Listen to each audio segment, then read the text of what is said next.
Mas o que é uma operação assíncrona? É o seguinte, o código JavaScript que você escreve é executado em uma única thread. Isso significa que esse código só pode fazer uma coisa de cada vez. A maioria do código JavaScript que você escreve é executado de cima para baixo, passo a passo, de forma síncrona. É esse sincronismo que possibilita que, quando a gente invoque duas funções sequencialmente, a execução da segunda função só seja feita depois da execução da primeira função, independente do tamanho do código dentro dos blocos dessas funções. Então, o código síncrono espera uma ação ser finalizada antes de partir para a próxima ação. Só que o JavaScript também executa código assíncrono. O método setTimeout, por exemplo, só executa uma função depois da quantidade de milissegundos que a gente especificar nele. Para entender isso, eu vou salvar esse arquivo e eu quero que você observe o timing em que os console.log vão exibir a random number no console.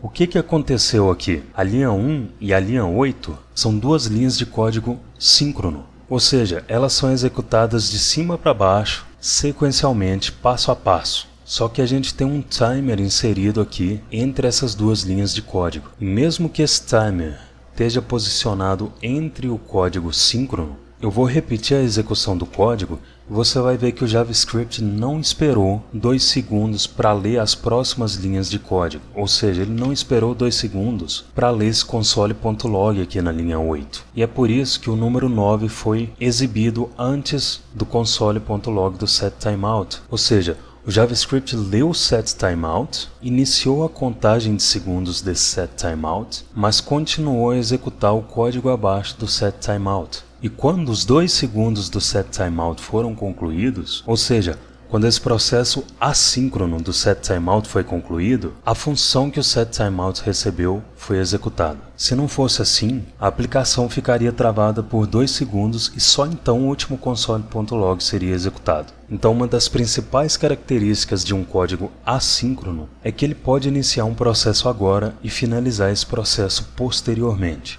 Um outro exemplo de operação assíncrona é uma requisição. Imagina que você quer pegar alguns dados e usar a API do YouTube. Você vai precisar fazer um request, e esse request é assíncrono. Por quê? Porque essa operação vai ser passada para uma thread separada. E o código que você escreveu depois desse request vai continuar executando as próximas funções que ele tem que executar. Mas espera aí, lá no início eu disse que o JavaScript é executado em uma única thread. E aqui vem um ponto de atenção. O JavaScript que você escreve é executado em uma única thread, mas requests, requisições, são entregues para uma thread separada que é executada fora da thread do JavaScript. E é isso que faz com que o restante do seu código continue sendo executado enquanto esse request é processado. Aqui do lado esquerdo, a gente tem uma versão assíncrona da thread e da fila de execuções das funções. Imagina que você tem um código com várias funções e cada quadradinho nessa fila é uma função. O JavaScript forma essa fila quando lê o seu código e executa essas funções uma de cada vez.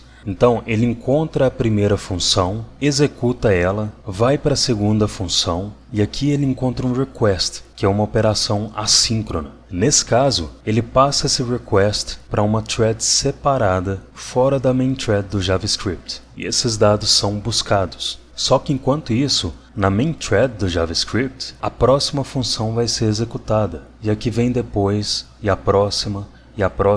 E quando os dados são obtidos, a função de callback desse request é adicionada no fim da fila de funções. Agora, se isso fosse feito de forma síncrona, o que aconteceria é, encontrou e executou a primeira função, depois encontrou a segunda, que é um request síncrono, espera esses dados serem encontrados e a resposta do request ser obtida. E esse esperar a resposta do request ser obtida bloqueia a fila de execução e faz com que o restante dessas funções tenham que esperar essa operação do request ser concluída. Então, claramente, a forma assíncrona de executar um código é mais eficiente.